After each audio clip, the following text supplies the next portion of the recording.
Welcome to season 13 of What's Growin On. I'm Jayne Spooner, and I'm a University of Minnesota Master Gardener here in Rice County. And I'm thinking, wow, 13 years I've been doing this. I started out by doing this for about 10 years, and I took some time off and then took a little bit of a break. And as I got ready to retire, FCTV approached me to see if I wanted to pick this up again. And you know, after all these years, I just finished my 21st year as a Master Gardener with the University of Minnesota. And sometimes hobbies kind of come and go and fade and that, but this has been something that has really stuck with me, I think, just because I do a lot of home gardening and I do work part-time for a garden center here in town, so, you know, it kind of perpetuates, you know, the hobby a little bit. So, you know, I've had a lot of time to think as I was planning this and thinking of all the cool things that I've gotten to do over those 20-some years, you know, getting to come into your homes, you know, sharing my knowledge and my love of gardening with you for a variety of different topics. The Master Gardener program in and of itself has been fun. I've met a lot of really cool people. I even had an opportunity many years ago to do a spot down for half an hour on KTCA Public Television in Austin. And so, you know, just between teaching all the classes, doing this show, writing garden articles, you know, my life has been pretty blessed with this gardening thing that I'm doing. So, and also to have the support, you know, of my family, especially my husband. He's kind of, I'm management, he's labor, so he's helped with a lot of the things going on in my yard. So I'm thankful and blessed that he still puts up with it. So welcome. We're coming to you live from my home. A little cold outside to be doing a lot of stuff, but you know, gardeners, they always find something to think about or do or talk about when it comes to gardening, just because right now there's not a lot going on and you want to have that hope of spring. So there are things you can do, a lot of things that are really happening in the garden industry as we, you know, watch and read. So today we're going to talk a little bit about Amaryllis bulbs. Now, many of you see Amaryllis being planted, you know, October, November, so that they bloom at Christmas time. And we're going to talk a little bit about that, especially if you've never grown any and how to do it. I know it's January, but we're also going to talk about how to get them to bloom again and store them and get them to do some more blooming for you for next year and how to time that out.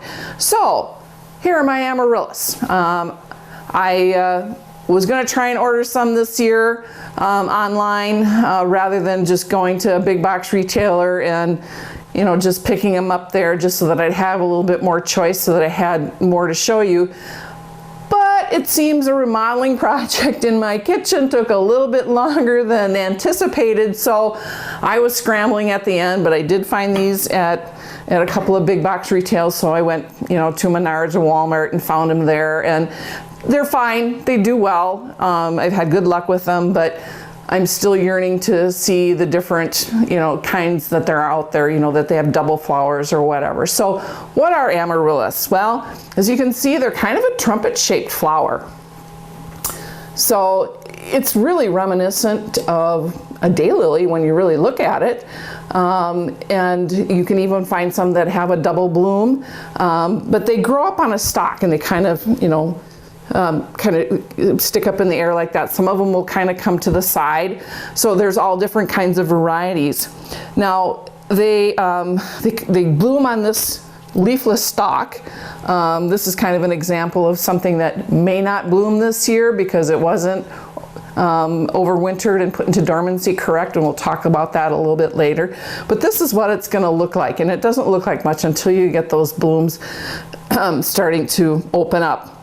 So they're native to Africa, and they're from the Greek word amoroso, which means to sparkle. I kind of feel like that guy on My Big Fat Greek Wedding when he's like, give me a word, a Greek, I tell you how it comes from Greek. No index though. So anyway, so these came about the 1700s, and they've been known to bloom for some people for up to 75 years. So when you purchase an Amaryllis, you're really purchasing a bulb. And when you look at it, it's really a little bit like a tulip. So it's a big bulb. And this is kind of what you're gonna get. It's a bulb like this with this top piece here, and that's where your stalk is going to come out in your leaves. And there's a great big root system down there. And this is what's going to come in the box that you buy like at a big box retail. Some of the garden, we don't have anybody in the area that really carries these as like a bare root bulb that you can go out and pick them and then just get your own pot. But if you went up to a bigger garden center up in the cities, you probably could find them where you could just pick them and then buy your own pot. But I buy these just in a kit. So it comes with the pot, it comes with the soil, and it comes with the bulb. Now the nice thing about it is when I open the box, I can kind of inspect the bulb a little bit. And you want it to be firm. You want it to not have any scarring on it or see any mold and mildew on it. So you're looking for a healthy bulb. If you're ordering them online, if you're buying them from a reputable dealer, they're going to ship you the best bulbs that they have because they want you to have success. Because nothing worries an online garden center catalog when they get bad reviews on stuff that you've sent. So they're very cautious as to what you do. And there's even a new thing coming out, and I've seen them, I haven't grown them, I don't know about it, but they're actually taking this bulb and dipping them in wax, and then you just sit and water them there. So I'm not quite sure, I haven't done a lot of research on it because, I don't know, they just don't appeal to me. So anyway, this comes with the pot, the bulb, and the soil is actually a compacted disc. And so when you're getting ready to plant it, you put the disc in here and you put hot water in it, about a cup of water, and let that soak, and that disc will expand, and so you're going to rough it up.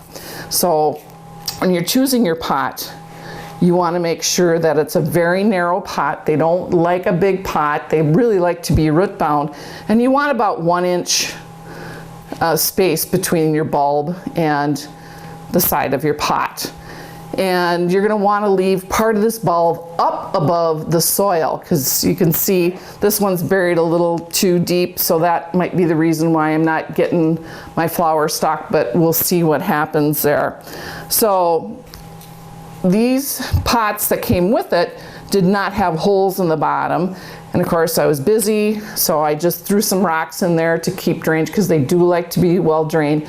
But if you use your own pot, make sure you find something with a hole in the bottom, because when you're watering, you're going to put it in your sink and you want to just water it thoroughly and let it run all the way through, because they don't like to be overly wet. So you want to make sure that they drain completely. Like for these, I wait till the soil is about 2 inches dry down here, and I just water it gradually and kind of feel around down in there with my finger to see how deep the water is. And you're going to also want to fertilize these as it goes along. And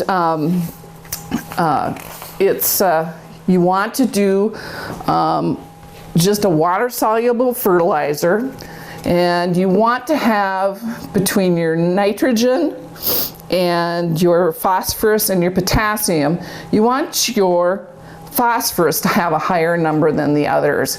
And you're going to water your amaryllis once you get them planted about once a week, and you only want to do it at about half strength. And so just continue to water and fertilize, and that'll help with your growth and get you some big beautiful blooms. So okay, you've got them planted, they're growing, they're starting to bloom. So what do you do when they start to die off like this? So this is what the amaryllis flower looks like. It just kind of dries up. You're going to want to just either pull that off, or I'm just going to take some kitchen shears and just kind of work it down in there and just cut that off. Because the longer you leave that dead bloom on there, what's going to happen is energy from the plant is going to shoot up, and it's going to try and create a seed head there. And you don't want that, because you want that energy to continue to go back into the bulb, so it continues to grow the rest of it and produce blooms. And then once it's all done blooming, you still leave those stalks up, because you want to put it in the sun and you want photosynthesis to happen on this to create that energy to go back down into the bulb. So in a way, this really is like a tulip. You know, everybody always questions, oh, my tulips are done blooming, my daffodils are done blooming. Can I just cut them back? No, you can't, because this bulb is really the energy source. It's kind of like a carbohydrate, and so the more photosynthesis that occurs within the bulb to go down into this bulb to replenish that energy, the better, healthier plant that you're going to have as it goes along. So you can see this is a red and white one. They come in red and white like this, a two-tone color. They come in a beautiful vibrant red. They come in pink, salmon, apricot. If you're ordering online, you can actually find some really exotic colors, some that are kind of streaked in green. There's one kind that's called a picotee, which is basically a white flower on it, and just the tiny edges of it are rimmed with like a bright red color. So the varieties are amazing and awesome if you look at them online on some of the garden catalogs. So what do I do now with the rest of the winter? Well, just leave it in a sunny window. Continue to water it. Again, it's creating that photosynthesis. It's going to continue to recharge that bulb. You want to, after it's done blooming though, you don't want to cut the stalk off. You want to leave it up, because as long as it's green, it's doing its photosynthesis job, and it's getting that energy back into the system. Like this one here, you can kind of see, I don't know if we can get the camera up that close, but this one's actually going to have some leaves sprouting out there, and that too is going to help with the photosynthesis to happen to get that. So once this turns brown, go ahead and cut it off and just continue to water it, continue to fertilize it, and leave it in a sunny location. So springtime comes. Yes, spring is coming. I guarantee it. It better. So once, you know, the danger of frost is gone, usually mid-May, mid to end of May, you're going to want to put these outside. And you want to be able to climatize them. You don't want to put them out in the direct sun right away. You know, sometimes we have those really strange days in May where one day it's 60 degrees out and rainy, and the next day it's 90 degrees and high humidity. So you're going to want to start out by putting in some light shade and then just gradually move them out into the sun. They really like about at least 6 hours of daylight, of sunlight on these to, again, keep that photosynthesis going. And you're going to see some leaves shooting out. Again, that's going to help with the photosynthesis process. So continue to water, continue to grow. So goes through the summer. Frost is coming. What do? First sign of frost, bring them inside, because they're not going to withstand frost. You're going to kill your bulb. So if you want to just put them in the window and let them come back and bloom whenever they want, they'll come back and start to bloom. But if you want them to bloom around Christmas or after Christmas, you're going to want to take and put these in a cool and dark place in your basement or a closet. Might be kind of hard in some of the newer homes because they tend to have heated basements, heated garages or whatever. My house was built in 1962, so my downstairs will get cooler, so I can put these down there. I have a closet down there, I have a back storage underneath my stairs, and so I can put them back there. But you're going to want to check them every couple of weeks. You don't really need to water them, you don't really need to fertilize them in that, but you're going to start to see the leaves start to brown, and that's when you're going to want to cut them off. So once you put them in there, time them out for about 12 weeks after you put them into that cool, dark area. If you start to see some new growth like this coming on it, by all means, after that time period, bring them out, start watering them, start fertilizing them, put them in a sunny location, because they're going to start blooming. If in that time from 8 to 12 weeks, and they're not starting to show some growth, pull them out. Or if you even want to wait a couple weeks later, so it either blooms for Christmas or just after, to have some color in your home after you take all your decorations down, do that. But right away, bring them out, water them, and fertilize them. And hopefully you'll start to see some shoots and get another rebloom on it. As you bring them out of dormancy like that, people have asked, well, do I need to repot them? No, don't repot them. They like to be root bound. In fact, you don't need to repot them for 3 to 4 years. They're not going to get any bigger. You know, if you think you want to repot them or just put it into different pots, something a little more decorative, you know, make sure again that the pot is narrow and that there's only about 1 inch from the bulb all the way around. So there you have it.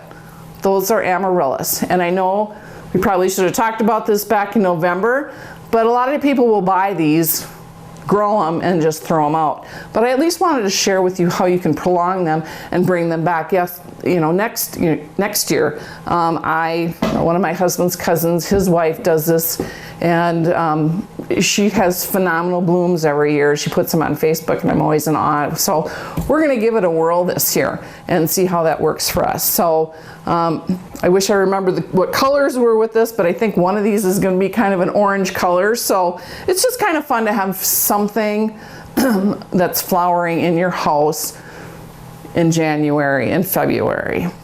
So while I'm kind of babying these through the next couple of months before the spring comes, there's some other things that I've been having some fun with here, because guess what's coming in the mail? Garden catalogs! Yay! So again, something to really, you know, take a look at.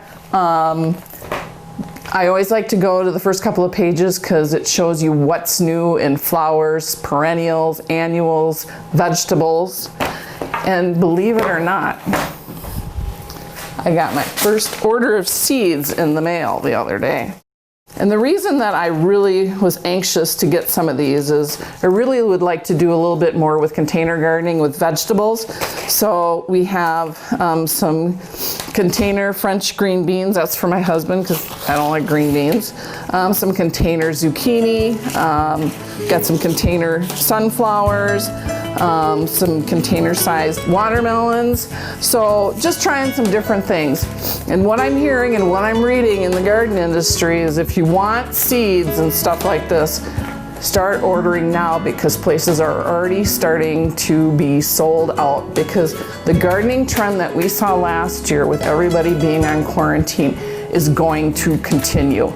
Because, you know, people are being more cautious. They're staying home. They realize, hey, this is kind of fun. So they're gardening with their families and just enjoying it, and they're enjoying their own fresh food. So there you go. January. Here we are. 13th season. What kind of fun are we going to have this season? I don't know. I'm still planning. But I hope that you join me the rest of the year as we go through the garden seasons. And again, happy 2021. Let's hope it's a great year, and y'all go out there and dig a little, and happy digging.